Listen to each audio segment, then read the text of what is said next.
ఇస్తే దిగులు నన్నంటదు, నీవే కావాలయ్యా, నాతో రావాలయ్యా, నీవే కావాలయ్యా, నాతో రావాలయ్యా, యేసు నీవే కావాలయ్యా, నాతో కూడా రావాలయ్యా, యేసు నీవే కావాలయ్యా. అందరం నోట్ తెరిచి అడుగుదామా? నాతో కూడా రావాలయ్యా, గరుడా నీ దివ్య సన్నిధి నన్ను ఆదుకునే పెన్నిధి, నీవే కావాలయ్యా, నాతో రావాలయ్యా, నీవే కావాలయ్యా, నాతో రావాలయ్యా, యేసు నీవే కావాలయ్యా, నాతో కూడా రావాలయ్యా. స్తోత్రం యేసయ్యా, నీవు నాతో వస్తే నాకు కలత ఉండదు, నాకు దిగులు ఉండదయ్యా, నాకు చింత ఉండదు ప్రభువా. నీవు నాతో వస్తే ఓటమి ఉండదు ప్రభువా. అందరం కలిసి దేవుని స్తుతించుదాం. హల్లెలూయా. నోటి నుంచి దేవుని స్తుతించుదాం. ప్రభువానికి వందనాలు, కృతజ్ఞత స్తోత్రాలు చెల్లిస్తున్నాం. ఈ ఆరాధన అంతటి మీ నామానికి మహిమార్థమై జరిగించినందుకు కృతజ్ఞతలు చెల్లిస్తున్నాం. యేసు నామములో అడుగుచున్నాం, ఆమేన్. హల్లెలూయా. అందరం కూర్చుందాం. సమయంలో దేవుని వాక్యంలోకి మనం వెళ్ళబోతున్నాం. అందరం కలిసి సైలెంట్ గా కూర్చోండి. పిల్లలు కూడా అలర్ట్ చేయొద్దు, కూర్చోవాలి. హల్లెలూయా. మనం 12వ కీర్తన చదువుకున్నాం కదా, అందులో రాయబడిన మాట చూడండి. 6వ వచనం చూడండి. యెహోవా మాటలు పవిత్రములైనవి, అవి మట్టి పూసలో 7 మార్లు కరిగిన ఊదిన వెండి అంతా పవిత్రము. హల్లెలూయా. చెబుదామా స్తోత్రం? yes. దేవుని మాటలట పవిత్రములైనవి. ఆ మాట ద్వారా సమస్తమును కలుగజేసిన దేవుడు తన మాట ద్వారా రోగములకు స్వస్థత, నెమ్మది లేని వారికి నెమ్మది, సమాధానమును దేవుడు కలుగజేస్తా ఉన్నాడు. హల్లెలూయా. నీ వాక్కు పంపి వారిని బాగు చేసేది. ఆయన వాక్కు శక్తి గలది. ఆయన మాట హృదయంలోనూ ఏం చేసేది? స్థిరపరిచేది. హల్లెలూయా. దేవునికి స్తోత్రం కలుగును గాక. హల్లెలూయా. యేసు ప్రభు యొక్క మాటలు ఎలాంటివంటే అవి పవిత్రములవి, వెండి బంగారం కంటే కోరదగినవి. హల్లెలూయా. ఆయన మాటల్లో శక్తి ఉన్నది, ఆయన మాటల్లో విడుదల ఉన్నది, ఆయన మాటల్లో విమోచన ఉన్నది. హల్లెలూయా. నిన్ను స్వస్థపరిచే సామర్థ్యత ఆయన వాక్కులో ఉన్నది. నీ హృదయాన్ని స్థిరపరిచే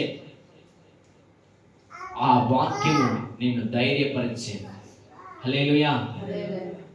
119వ కీర్తనలో ఉంటది, నీ వాక్యము నా పాదములకు నా త్రోవకు వెలుగై ఉన్నది. హల్లెలూయా.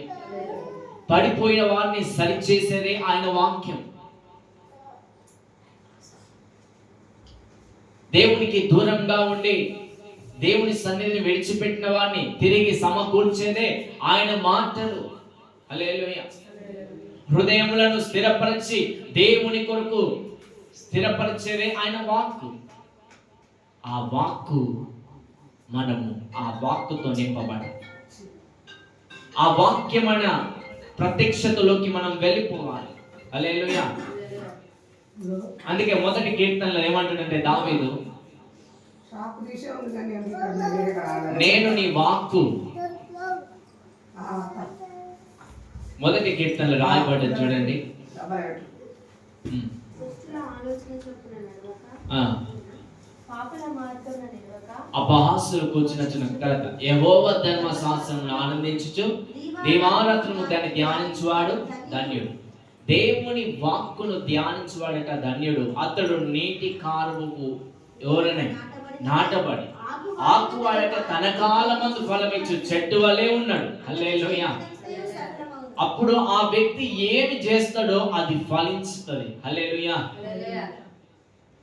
ఆయన వాక్కు చనిపోయిన లాజరును లేపింది. హల్లెలూయా.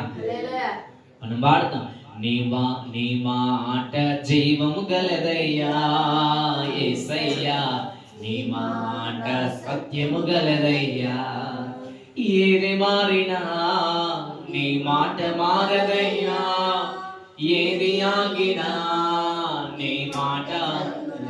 హల్లెలూయా. ఏది మారినా ఆయన మాట అంటే ఏం కాదు, మారదు. హల్లెలూయా. ఏది ఆగినా ఆయన మాట మాత్రం ఆగిపోదు. భూమి ఆకాశము గతించిన ఆయనలో, ఆయన వాక్యంలో ఒక పొల్లైనను ఒక సున్నైనను ఏం కాదట, తప్పిపోదట. దేవునికి స్తోత్రం. ఆయన మాట సత్యమని, ఆయన మాట ద్వారా అనేకులను స్థిరపరిచి ధైర్యపరిచి అనేకులను ఆదరించి ఆయన సన్నిధికి నడిపిస్తా ఉన్నది. హల్లెలూయా. బండలను బద్దలు చేయు శుద్ధి వంటి మాట అది. కఠినులను సైతము సాధువులుగా మార్చేది ఆయన మాట. హల్లెలూయా.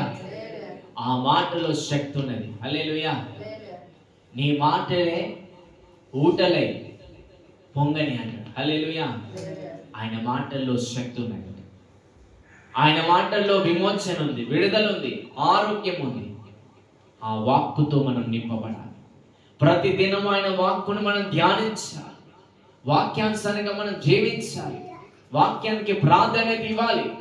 దేవుని సన్నిధికి ఏ విధంగా ప్రాధాన్యత ఇస్తా ఉన్నాము, ప్రార్థనకు వాక్యంకు దేవుని సన్నిధికి మనం ప్రాధాన్యత ఇచ్చేవారి ఉండాలి. హల్లెలూయా.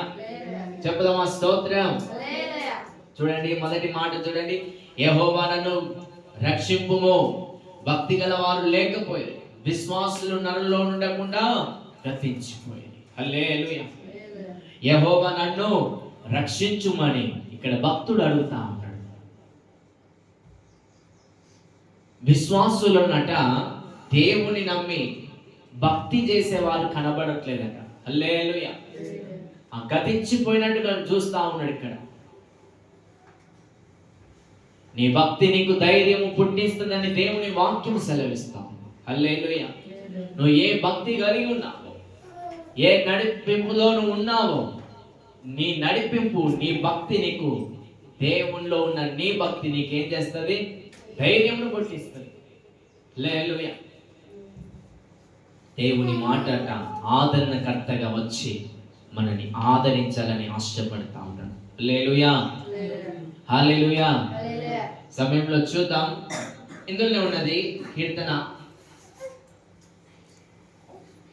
7వ వచనం చూడండి. యెహోవా నీవు దరిద్రులను కాపాడువాడు, ఈ తరం వారి చేతిలో నుండి వారిని నిత్యము రక్షించదు. నరుల్లో నీ ప్రవర్తన ప్రభువెళ్ళినప్పుడు దుష్టులు గర్విష్ఠులు నలుదిక్కులా తిరుగుదురు. హల్లెలూయా. 12వ కీర్తనలో చాలా చక్కటి మాటలు ఉన్నాయి. మీరు వీలైతే 2, 3, 4 వచనాలన్నీ చదవండి. మొదటి నుండి 8 వరకు చదవండి. చాలా మంచి విషయాలు మనం నేర్చుకోగలుగుతాం. హల్లెలూయా. సో ఆయన మాట బండని ఏం చేస్తుంది, బద్దలు చేయి సుత్తే వంటి మాట. అది మనల్ని ఆదరించి ధైర్యపరుస్తుంది. హల్లెలూయా. దేవుడి వాక్యమును దీవించును గాక. కళ్ళు మూసుకుందాం. తండ్రి స్తోత్రం. కీర్తనలో